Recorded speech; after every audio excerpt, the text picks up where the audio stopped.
Good morning. Today you have to study the human nervous system. The nervous system in human is well developed and complex. It is broadly classified into three parts: CNS, PNS, and ANS. Pa, the nervous system, human nervous system is a very complex one and well developed as compared to the other living organisms. सर्व सजीवामध्ये सर्वात प्रगत मेंदू कुणाचा आहे तर मानवाचा मेंदू आहे. म्हणून पृथ्वीवरती राज्य कुणाचं आहे? मानवाचं राज्य आहे. विकसित झालेला मेंदू आहे, डेव्हलप्ड आहे आणि कॉम्प्लेक्स खूप गुंतागुंतीची रचना त्याच्यामध्ये इतर प्राण्यांच्या मेंदूपेक्षा आहे. आणि याचा अभ्यास करण्यासाठी आपण काय केलेलं आहे की नर्वस सिस्टीम जी आहे, नर्वस सिस्टीम म्हणतोय आपण, कॉम्प्लेक्स आहे आणि नर्वस सिस्टीम ही तीन भागामध्ये विभागलेली आहे: central nervous system CNS, PNS म्हणजे पेरिफेरल नर्वस सिस्टीम आणि ANS autonomous nervous system. Central nervous system म्हणजे सेंट्रल असणारे ब्रेन आणि स्पायनल कॉर्ड हे सेंट्रल नर्वस सिस्टीमचे पार्ट येतात. Central nervous system. Peripheral nervous system, peripheral nervous system म्हणजे periphery, central nervous system पासून बाहेर पडलेल्या ज्या नर्व आहेत त्यांना आपण काय म्हणणार? Peripheral nervous system. ब्रेन मधून 12 पेअर्स ऑफ क्रिनियल नर्व्स. आपल्याला माहित आहे पायसेस म्हणजे मत्स्य वर्गामध्ये आपल्याला 10 पेअर्स ऑफ क्रिनियल नर्व्स आहेत. ह्युमन बिईंग मध्ये किंवा सर्वात जास्त मॅमल्स मध्ये सर्वात जास्त आहे, 12 पेअर्स आहेत. 12 पेअर्स ऑफ क्रेनियल नर्व्स.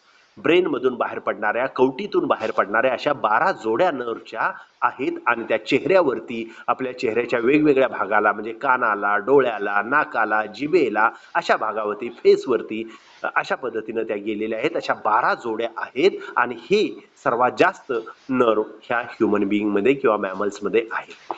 तर ह्या ज्या आहेत त्यांना पेरिफेरल नर्वस सिस्टीम म्हणले. त्यानंतर स्पायनल कॉर्ड, ब्रेन पासून खाली जो आलेला पार्ट आहे, व्हर्टिब्रल कॉलम मधून गेलेला पार्ट आहे, त्याला आपण स्पायनल कॉर्ड म्हणतो. आणि ह्या स्पायनल नर्व मधून सुद्धा दोन व्हर्टिब्रेच्या मध्ये थोडासा गॅप आहे. त्या गॅप मधून अर्धचंद्राकृती गॅप आहे, म्हणजे वरच्या मणक्याचा अर्धचंद्राकृती भाग, खालच्या अर्धचंद्राकृती असं मिळून एक छिद्र तयार होतं, होल सर्कल तयार होतं. यातून ज्या नर्व बाहेर पडतात त्याला आपण स्पायनल नर्व म्हणतो. स्पायनल कॉर्ड मधून बाहेर पडणाऱ्या नर्वना आपण स्पायनल नर्व म्हणतो. तिसरा प्रकार, त्यात काय आहे, 31 pairs of spinal nerves are present. त्यानंतर autonomous nervous system ANS. Autonomous nervous सिस्टीमचा की काही नर्व किंवा सेंट्रल नर्वस सिस्टीमला पॅरलल समांतर असे काय आहे दुसरा एक नर्व आढळतात, त्या ऑटोनॉमस नर्वस सिस्टीमच्या नर्व आपल्याला पाहायला मिळतील. त्यांचं वर्किंग थोडंसं ऑटोमॅटिक, स्वयंचलित अशा पद्धतीचं चालतं, म्हणून त्याला काय म्हणतो आपण? ऑटोनॉमस नर्वस सिस्टीमचे पार्ट असे म्हणतो. तर त्यातला एक एक भाग आपण पाहूया. पहिला आहे central nervous system CNS. Short form पण आपल्याला विचारतात CET ला. The brain and spinal cord are the brain and spinal cord are the part of the CNS which lies along the mid dorsal axis. काय आहे? Central nervous सिस्टीमचे position काय आहे? Mid dorsal. Mid म्हणजे मध्यभागी आणि dorsal साईडला. आता ह्युमन बिईंग हा 2 पायावर चालणारा प्राणी आहे, बरोबर आहे की नाही? आपली उत्क्रांती 4 पायावरून 2 पायावरती झालेली आहे. आपला पाठीचा कणा म्हणजे ही वरची बाजू आहे, आपली पोटाकडची बाजू म्हणजे खालची बाजू आहे. डॉर्सल साईडला आपण व्हर्टिब्रेट मध्ये, सर्व पृष्ठवंशीय प्राण्यामध्ये व्हर्टिब्रल कॉलम मधून स्पायनल कॉर्ड गेलेले असते, म्हणजे नर्वस सिस्टीम कुठल्या साईडला आहे? डॉर्सल साईडला आहे. आपण कॉक्रोच मध्ये पाहिलं किंवा इतर प्राण्यामध्ये पाहिलं, पायला नावाच्या प्राण्यामध्ये पाहिलं, प्लॅनॅरिया नावाच्या ऑर्गॅनिझम मध्ये पाहिलं की त्यांच्यामध्ये नर्वस सिस्टीम इनव्हर्टिब्रेट मध्ये, अपृष्ठवंशीय प्राण्यामध्ये कुठं आहे? व्हेंट्रल साईडला. ब्रेन आहे डॉर्सल साईडला, पण नर्वस सिस्टीम जी आहे ती काय आहे? व्हेंट्रल साईडला आपल्याला पाहायला मिळते. तर ह्युमन बिईंग मधली जी नर्वस सिस्टीम आहे, सेंट्रल नर्वस सिस्टीम, ब्रेन आणि स्पायनल कॉर्ड ही कुठं आहे? मध्यभागी, म्हणजे शरीराच्या बरोबर मध्यभागी आणि डॉर्सल साईडला आहे. Brain is enclosed within the brain box called as a cranium. काय? ब्रेन बॉक्स किंवा क्रेनियम म्हणतो. ब्रेनला काय केलेलं आहे? संरक्षण दिलेलं आहे, संरक्षण कवच आहे. त्या संरक्षण कवचाला आपण काय म्हणतो? कवटी म्हणतो, ब्रेन बॉक्स म्हणतो किंवा क्रेनियम असे म्हणतो. Of the skull. स्कल म्हणजे चेहऱ्याचं, डोक्याचा जो भाग आहे त्या डोक्याच्या भागामधला क्रेनियम कवटीनं मेंदूला काय केलेलं आहे, कव्हर केलेलं आहे, संरक्षण केलेलं आहे. Fair as the spinal cord occupies the ventral cord of the vertebral column. आणि स्पायनल कॉर्ड जी आहे ती व्हर्टिब्रल कॉलम मधून पाठीच्या कण्यातून गेलेली आहे. पाठीच्या कण्यामध्ये, पाठीच्या मणक्यामध्ये मधली जी पोकळी आहे, न्यूरल कॅनॉल जो आहे, त्या न्यूरल कॅनॉल मधून आपण 11वी मध्ये आपण व्हर्टिब्रल कॉलम पाहिले, त्या न्यूरल कॅनॉल मधून काय गेलेलं आहे, स्पायनल कॉर्ड गेलेली आहे. Inner to these bony covering there are 3 protective covering. हे ब्रेन वरचं कव्हरिंग आहे त्याला क्रेनियम म्हटलं. स्पायनल कॉर्ड वरचं कव्हरिंग आहे त्याला व्हर्टिब्रल कॉलम, व्हर्टिब्री म्हटलं, मणके म्हटलं. हे सोडून अजूनही 3 कव्हरिंग आपल्याला कशावरती दिसतात, या सेंट्रल नर्वस सिस्टीम वरती दिसतात, म्हणजे ब्रेन आणि स्पायनल कॉर्ड वरती दिसतात. त्या कव्हरिंगला आपण काय म्हणतो, मेनिंजीज असे म्हणतो. Inner to these bony covering there are 3 protective membrane called as a meninges. काय म्हणतो त्याला आपण, मेनिंजीज म्हणतो.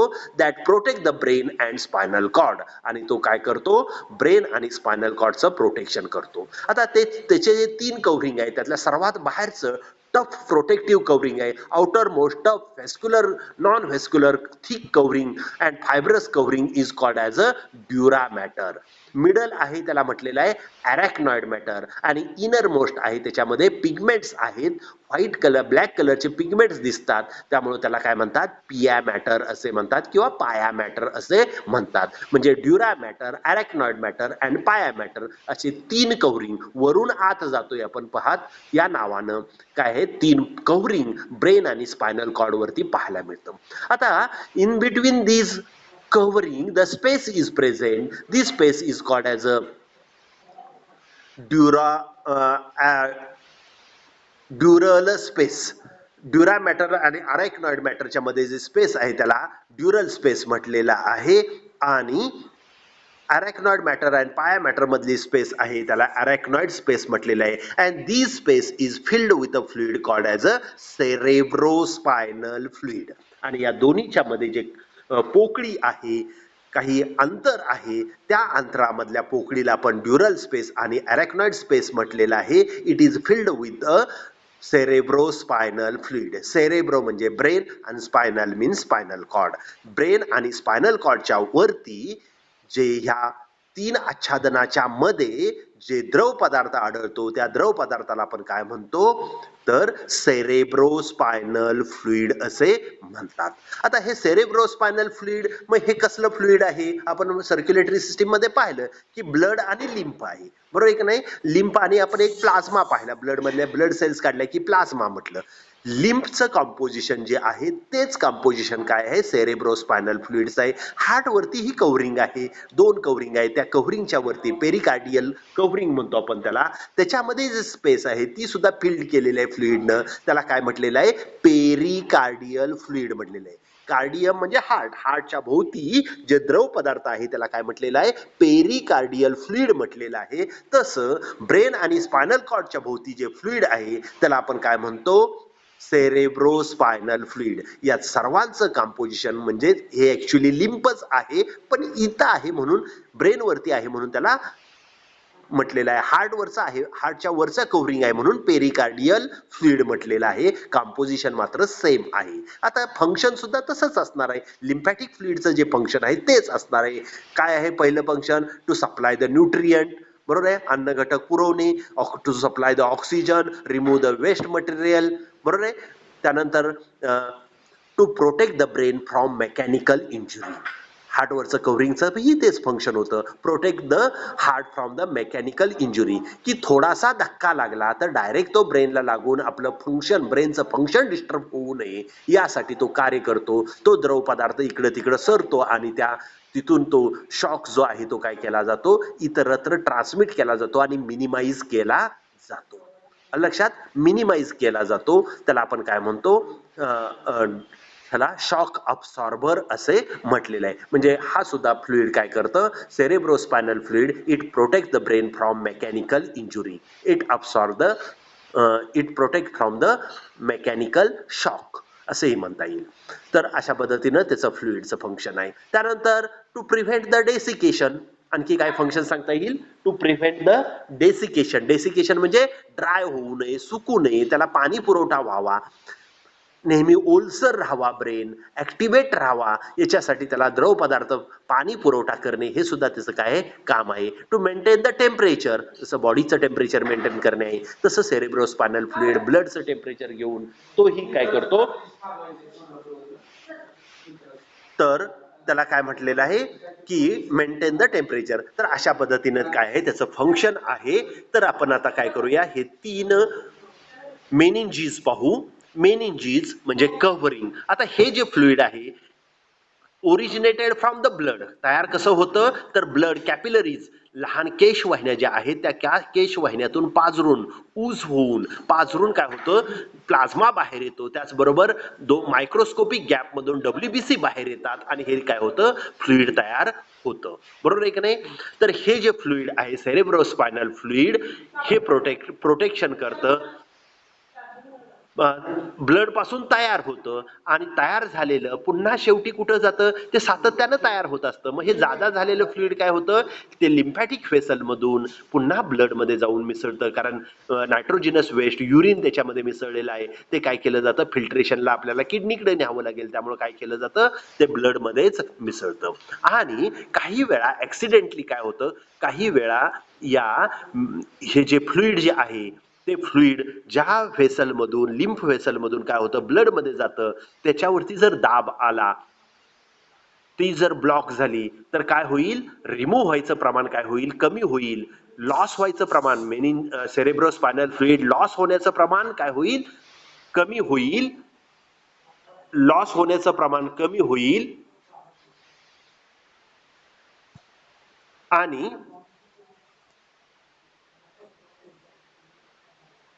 लॉस व्हायचं प्रमाण कमी होईल आणि तिथं फ्लुइड मात्र तयारच होत राहील आणि त्याचा परिणाम काय होईल, तर volume of the cerebrospinal fluid goes on increasing.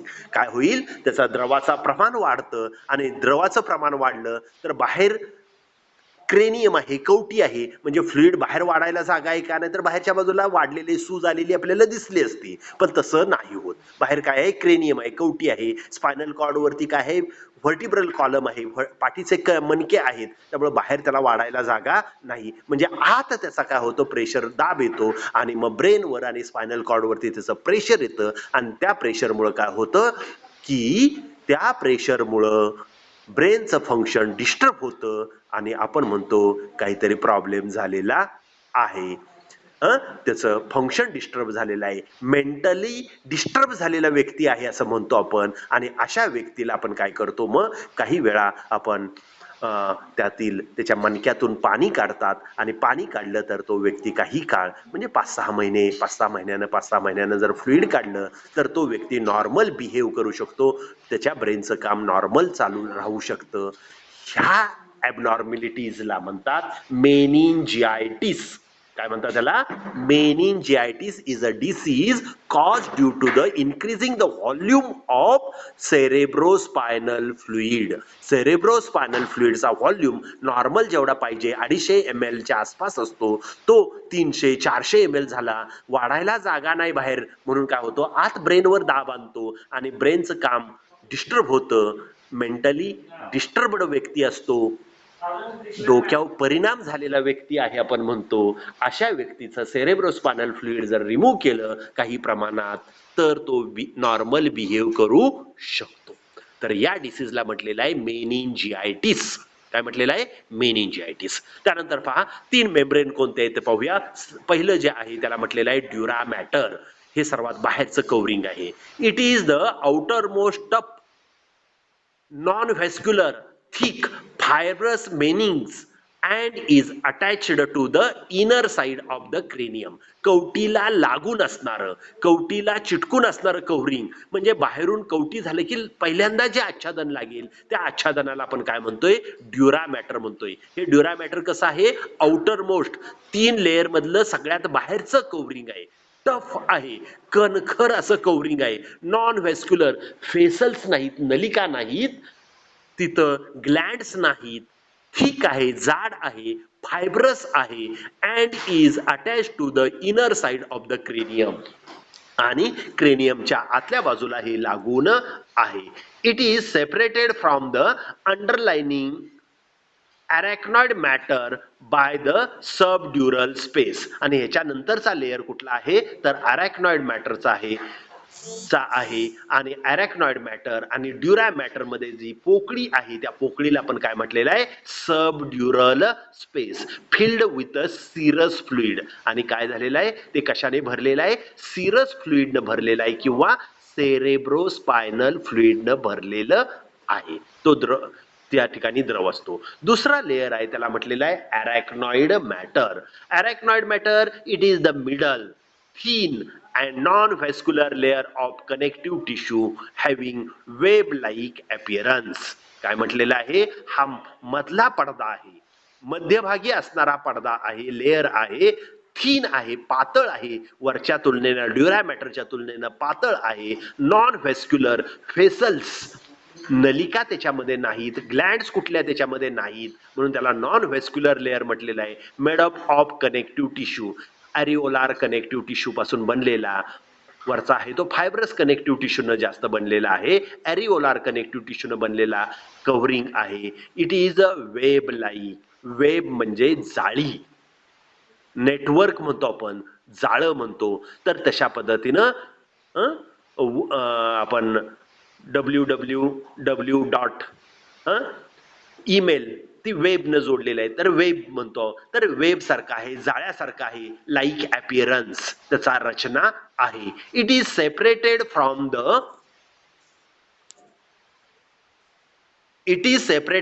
The PI matter किंवा पाया मॅटर बिलो बाय अ नॅरो सब अरॅक्नॉइड स्पेस. काय आहे ह्याच्या नंतरची जी पोकळी आहे अरॅक्नॉइड मॅटर नंतरची जी पोकळी आहे म्हणजे पाया मॅटर आणि अरॅक्नॉइड मॅटर याच्यामध्ये जे पोकळी आहे त्या पोकळीला काय म्हटलेलं आहे sub arachnoid space and filled with cerebrospinal fluid. Short form त्याचा करतात कॅपिटल CSF. CSF म्हणजे सेरेब्रोस्पायनल फ्लुइड. त्यानंतर तिसरा लेअर आहे त्याला म्हटलेला आहे पाया मॅटर और पिया मॅटर PIA पिया उच्चार करा किंवा पाया करा. It is the innermost delicate highly vascular membrane lies in a close contact with CNS. काय आहे सेंट्रल नर्वस सिस्टीमला म्हणजे ब्रेनला आणि स्पायनल कॉर्डला लागून जो लेअर आहे त्या लेअरला आपण काय म्हणतो पाया मॅटर म्हणतोय. हा सर्वात आतला लेअर आहे आणि डेलिकेट आहे नाजूक आहे हायली व्हॅस्क्युलर अनेक व्हेसल्स आहेत त्याच्यामध्ये अनेक नलिका तुम्हाला त्याच्यामध्ये पाहायला मिळतील अनेक ग्लँड्स तिथं पाहायला मिळतील lies close contact with CNS आणि सेंट्रल नर्वस सिस्टीमच्या लागून असणारा हा लेअर आहे इनरमोस्ट लेअर आहे त्याला आपण पाया मॅटर असे म्हणतो. CSF पुढचा पॉइंट काय आहे CSF cerebrospinal fluid. It is a lymph like extra cellular fluid. सेलच्या बाहेर असणारा द्रव पदार्थ आहे म्हणून याला म्हणायचं एक्स्ट्रा सेल्युलर फ्लुइड. सेलच्या आतमध्ये असतात तर त्याला काय सायटोप्लाझम पेशीद्रव्य आहे हे आत असतं त्याला काय म्हणणार इंट्रा सेल्युलर फ्लुइड. बरोबर आहे की नाही इंट्रा सेल्युलर फ्लुइड. तर या ठिकाणी हे लिम्फ सारखा असणारा लिम्फ म्हणजे काय तुम्हाला माहिती आहे की लहान लहान कॅपिलरीज असतात केशवाहिन्या असतात त्यातून पाझरून बाहेर आलेला प्लाझ्मा आणि WBC दोन सेलच्या मध्ये मायक्रोस्कोपिक गॅप असतो त्यातून सुद्धा त्या बाहेर येऊ शकतात त्या सुद्धा त्या प्लाझ्मा मध्ये असतात. प्लाझ्मा प्लस WBC म्हणजे त्याला आपण काय म्हणतो लिम्फ म्हणतो. प्लाझ्मा कोॲग्युलेट झाला रक्त गोठल्यानंतर जे द्रव पदार्थ राहतो प्लाझ्मा सारखाच आहे पण प्लाझ्मा मधलं काही नाहीये कोॲग्युलेटिंग सबस्टन्स वापरलेले आहेत प्रोथ्रॉम्बिन थ्रॉम्बिन फायब्रिनोजेन वगैरे वापरलेलं आहे ते जे फ्लुइड आहे त्याला आपण काय म्हणतो सीरम म्हणतो. सीरम लिम्फ प्लाझ्मा तीनचा मधला फरक तुम्हाला मी सांगितलेला आहे काय आहे तो इथं सेरेब्रोस्पायनल फ्लुइड हे कसं आहे लिम्फ लाईक आहे एक्स्ट्रा सेल्युलर फ्लुइड आहे सेलच्या बाहेर असणारा द्रव पदार्थ आहे एक्स्ट्रा सेल्युलर फ्लुइड आहे सिक्रिटेड बाय कोरॅकॉइड प्लक्सेस. कुठून निर्माण होतं तर ब्रेन मधला हा पुढे आपण ब्रेनचं रचना पाहणार आहे तिथं कोरॅकॉइड प्लक्सस हा पार्ट येतो तो पार्ट काय करतो तिथं असणाऱ्या कॅपिलरीज मधून तयार होतो कोरॅकॉइड प्लक्सस पासून बाहेर पडलेला किंवा त्यांनी स्त्रवलेला असं म्हटलेलं आहे सिक्रिटेड बाय द कोरॅकॉइड प्लक्सस ऑफ पाया matter present inner to the subarachnoid space in the ventricles of the brain. आता आणखी काय म्हटलेलं आहे की हा फ्लुइड कुठं आहे तर सब अरेक्नॉइड स्पेस मध्ये हे फ्लुइड आहे आणखी कुठं आहे in the ventricles of the brain. आता व्हेंट्रिकल शब्द ऐकलाय व्हेंट्रिकल म्हणजे काय पोकळी हार्ट मध्ये जी पोकळी आहे वरच्या दोन कप्पे आहेत त्या कप्प्यांना आपण काय म्हटलं ॲट्रिया किंवा ऑरिकल म्हटलं खालचे दोन कप्पे आहेत त्यांना काय म्हटलेलं आहे व्हेंट्रिकल्स म्हटलेलं आहे राईट व्हेंट्रिकल आपल्याला माहित आहे लेफ्ट व्हेंट्रिकल माहिती आहे पण ब्रेन मध्ये पाहताना तुम्हाला थर्ड व्हेंट्रिकल लेबल येईल थर्ड व्हेंट्रिकल म्हणजे काय तर ब्रेन आपला ब्रेन ह्युमन ब्रेन आहे किंवा कुठल्याही प्राण्याचा ब्रेन आहे आतून कसा आहे थोडासा पोकळ आहे हॉलो आहे कसा आहे हॉलो हॉलो बॉल हॉलीबॉल म्हणतो आपण हॉलीबॉल म्हणजे आतनं पोकळ असणारा बॉल काही बेसबॉल असतात क्रिकेटचे बेसबॉल असतात आतपर्यंत स्पंज असतो तो भरलेला असतो म्हणून त्याला हॉलीबॉल म्हणता येईल का त्याला नाही आतून पोकळ असतो हॉलो म्हणजे पोकळ तर तशा पद्धतीनं human brain is also hollow hollow म्हणजे पोकळ आहे आणि ती जी पोकळी आहे त्या पोकळीला ब्रेन मधल्या आपल्या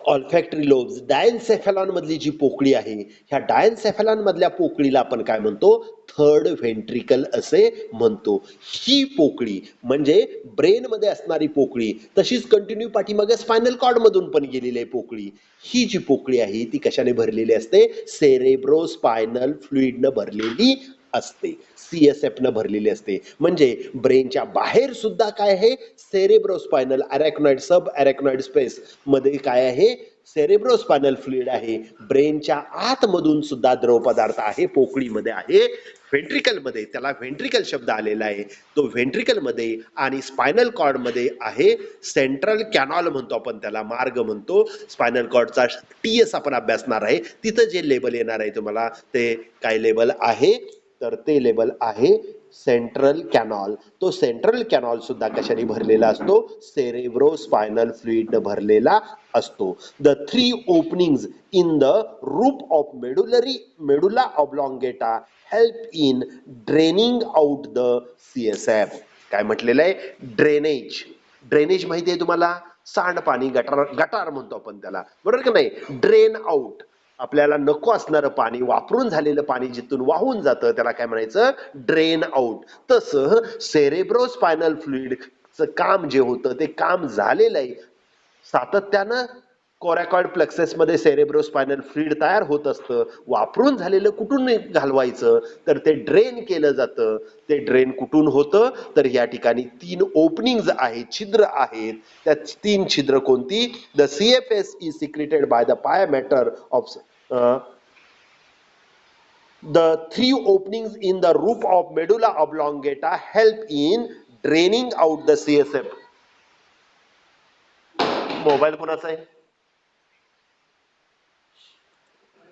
ड्रेन आउट केले जातात बाहेर काढले जातात ते फ्लुइड बाहेर येतं कुठल्या ओपनिंग मधून ह्या तीन ओपनिंग मधून three opening in the roof of the medulla oblongata help in draining out the CSF from the brain to the outside brain मधून ते बाहेर येणार बाहेर द्रव पदार्थ ह्या तीन ओपनिंग मधून येतं meninges and CSF acts as a shock absorber covering ब्रेनवरचं जे कव्हरिंग आहे तीन covering dura mater arachnoid mater आणि पाया मॅटर या तीन कव्हरिंगला आपण मेनिंजीज म्हणतो meninges and CSF cerebrospinal fluid acts as a shock absorber shock धक्का म्हणजे जर पडलो आपण तर डोक्याला वरती पडलो तर छोटा धक्का लागला तर डायरेक्ट ब्रेनला लागू नये टू व्हीलर वरनं जोरात डोक्या रस्त्यावरती आपडलो डांबरावरती तर मात्र आपला हेड इंजुरी होते आणि ब्रेनचं फंक्शन डिस्टर्ब होऊ शकतं, कोमामध्ये व्यक्ती जाऊ शकतो. म्हणून आपल्याला काय केलं पाहिजे, टू व्हीलर वर बसायचं म्हटल्यानंतर जे कोणी बसणार असतील, दोघं चौघ जण असतील, सगळ्यांनी हेल्मेट वापरलं पाहिजे. मेजॉरिटी जे ऍक्सिडेंट होतात ब्रेन टू व्हीलरचे, त्यामध्ये जे डेथ होतात त्यातले 80% डेथ हे हेड इंजुरीनं होतात, मेंदूला धक्का लागल्यामुळे होतात. त्यामुळं आपला आरटीओ ट्रॅफिक पोलीस अडवतोय म्हणून हेल्मेट वापरण्यापेक्षा आपण काय केलं पाहिजे, कंपल्सरी आपण हेल्मेट घातलं पाहिजे. की सिर सलामत तर पगडी 50, बरोबर आहे का नाही. डोकं सुरक्षित राहिलं, हात पाय तुटला एक वेळ ऍक्सिडेंट मध्ये तरी चालेल, पण डोकं तुटलं तर काहीच राहणार नाही. त्यामुळं आपण डोक्याची काळजी घेतली पाहिजे. ज्यांना डोकं आहे ती डोक्याची काळजी घेतील. तर अशा पद्धतीनं the 3 openings in the roof of the medulla oblongata help in drainage out the CSF from the brain to the outside.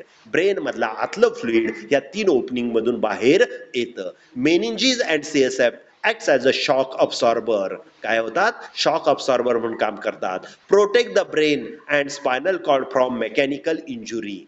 काय, ब्रेन आणि स्पायनल कॉर्डला धक्का लागू नये, बाहेरचं वातावरणाचा परिणाम त्याच्यावरती होऊ नये म्हणून ते काम करतात. It also maintain the pressure inside the cranium. त्याचबरोबर काय केलं जातं, आतलं प्रेशर जे आहे, ब्रेन असा आपण पाहिला तर वरून असा असा फ्लेक्झिबल होऊन लवचिक होऊन नाही, ताठर असा कडी मऊ आहे ब्रेन, पण तो असा ताट राहायला पाहिजे, त्याचे जे काही रचना आहे तशा पद्धतीने तो दिसला पाहिजे. तर तो राखण्यासाठी हे काय करतं, द्रव पदार्थ मदत करतो. It also maintain the constant pressure inside the cranium. कवटीमधलं प्रेशर, स्थिर प्रेशर राखण्याचं काम जे मेंदूलाचं कार्य करण्यासाठी, उघडा कवटी केली, कवटी काढून घेतली आणि मग ब्रेन, तर तेव्हा सुद्धा मेंदू योग्य पद्धतीनं काम त्यावेळेस करत नाही. लक्षात. तर ते प्रेशर मेंटेन करणं गरजेचं आहे, कारण मेंदूला सवय झाली त्या कवटीची, ती तशीच असणं गरजेचं आहे. It help in exchange of nutrient. आणि अन्न घटक आहेत ते अन्न घटक पुरवणे, नको असणारे पदार्थ बाहेर टाकणे, जे बाय प्रॉडक्ट तयार होतात, हे ग्लुकोज वगैरे वापरून जे CO2 H2O आहे, नायट्रोजन आहे, हे सगळे रिमूव्ह करण्याचं काम सुद्धा तो सेरेब्रोस्पायनल फ्लुइड करतो. ब्रेन मधला भाग निघून जाणं गरजेचं आहे. Between the blood and brain it help in the supply of oxygen two the brain. आणि काय आहे, ऑक्सिजनचा पुरवठा सुद्धा काय होतो, म्हणजे ब्लड मधल्या तांबड्या पेशी ऑक्सिजन घेऊन येतात, ते काय करतात, लिम्फला देतात. ह्या फ्लुइड या ठिकाणी ब्रेन मध्ये जे लिम्फ आहे ते काय म्हणणार आहे आपण त्याला, सेरेब्रोस्पायनल फ्लुइड. त्यातला ऑक्सिजन सेरेब्रोस्पायनल फ्लुइड मध्ये येईल. सेरेब्रोस्पायनल फ्लुइड मधून ब्रेनला तो काय केला जाईल, ऑक्सिजन पुरवला जाईल. ब्रेननं ऑक्सिजन वापरलं ग्लुकोजचं विघटन करण्यासाठी, CO2 तयार झाला, तो CO2 कुठे येईल, सेरेब्रोस्पायनल फ्लुइड मध्ये येईल. सेरेब्रोस्पायनल फ्लुइड मधून ब्लड मध्ये येईल आणि ब्लड मधून तो लंग्स मध्ये येईल आणि लंग्स मधून तो CO2 काय केला जाईल, बाहेर टाकला जाईल. It protect the brain from desiccation. आणखी काय केलं जातं, तर मेंदू सुकू नये, ड्राय होऊ नये, उन्हाचा परिणाम होऊ नये. आता उन्हात तुम्ही काम करताय तेव्हा, तर तेव्हा मेंदू सुकू नये म्हणून सुद्धा हे फ्लुइड काय करतं, वॉटर सप्लाय करण्याचं काम करतं. CSF is slightly alkaline fluid which with a specific gravity 1.005. काय आहे, सेरेब्रोस्पायनल फ्लुइड आहे, हे कसं आहे, अल्कलाइन आहे. थोडासा पीएच जो आहे 7 pH न्यूट्रल म्हणतो आपण, 7 पेक्षा थोडासा जास्त पीएच आहे, 7.4 अशा आसपास च्या आसपास फ्लुइडचं काय, कारण कार्बन डायऑक्साईड तिथं आल्यामुळे काय होतं, तो वाढतो तिथं. तर अल्कलाइन पीएच आहे थोडासा, आणि स्पेसिफिक ग्रॅव्हिटी, आपल्या पाण्याची स्पेसिफिक ग्रॅव्हिटी आपण 1 मानतो, बरोबर आहे की नाही, त्याच्यापेक्षा थोडासा जड असा पदार्थ आहे. A total of 100 to 120 cc of cerebrospinal fluid is present in and around the CNS. काय आहे की 100 ते 120 cc, सीसी म्हणजे क्युबिक सेंटीमीटर, सेंटीमीटर क्यूब, घनफळ 1 centimetre by 1 centimetre by 1 centimetre एवढ्यामध्ये जे द्रव पदार्थ बसेल त्याला 1 cc म्हणतो. आपण गाडीचा ऍव्हरेज सांगताना सांगतो सीसी मध्ये सांगतो की हिरो होंडा स्प्लेंडर गाडी आहे ना ती 100 cc ची आहे. त्याच्यापेक्षा आता 200 cc च्या 250 cc च्या पण टू व्हीलर गाड्या आलेल्या आहेत. फोर व्हीलर सांगताना 600 cc नॅनो आहे, 600 cc 750 cc ची आहे. किंवा आपण वॅगनर आहे ती 950 cc ची आहे. सीसी म्हणजे काय तर जे पिस्टन मध्ये किती पेट्रोल भरतं आणि एकदा पिस्टन न आत पेट्रोल घेतलं आणि पुन्हा काय केलं कार्बोरेटर मध्ये फेकलं आणि तिथं पेट घेणार आणि जेवढं पेट्रोल जास्त एका वेळेत जळेल तेवढं काय होणार आहे तुमच्या गाडीला स्पीड येणार आहे. बरोबर आहे का नाही. म्हणजे जेवढी सीसी जास्त गाडीची तेवढी काय आहे गाडीचं स्पीड किंवा ताकद म्हणू आपण स्पीडच्या पेक्षा ताकद म्हणू. ताकद ही काय असणार आहे इंजिनची जास्त असणार आहे. इथं सीसी म्हणजे अर्थ समजला का आता. सीसी म्हणजे क्युबिक सेंटीमीटर. सेंटीमीटर क्यूब घनफळ. बरोबर आहे की नाही. 1 centimetre by 1 centimetre by 1 centimetre असं घनफळ घेतलं तेवढाच जेवढा द्रव पदार्थ बसतो त्याला आपण सीसी म्हणतो. इनडायरेक्ट आपण ml मध्ये सांगायचं झालं मिलीलीटर मध्ये सांगायचं झालं तर 100 ते 120 मिलीलीटर म्हटलं तरी हरकत नाही. पण इथं आपण सीसी मध्ये मोजतो ऍक्युरेट मध्ये. तर एवढा फ्लुइड कुठं आहे ब्रेन आणि स्पायनल कॉर्डच्या बाहेर आणि आतमध्ये आपल्याला पाहायला मिळतो. This is about the cerebrospinal fluid. समजला का भाग हा सेरेब्रो स्पायनल फ्लुइड. आता त्यानंतरचा भाग आहे की 40 मिनिटात सुद्धा तो होणार नाहीये. ब्रेनचं रचना आहे structure of the human brain. हा भाग आपण काय करू पुढच्या तासाला पाहू. इथं मी आता काय करतो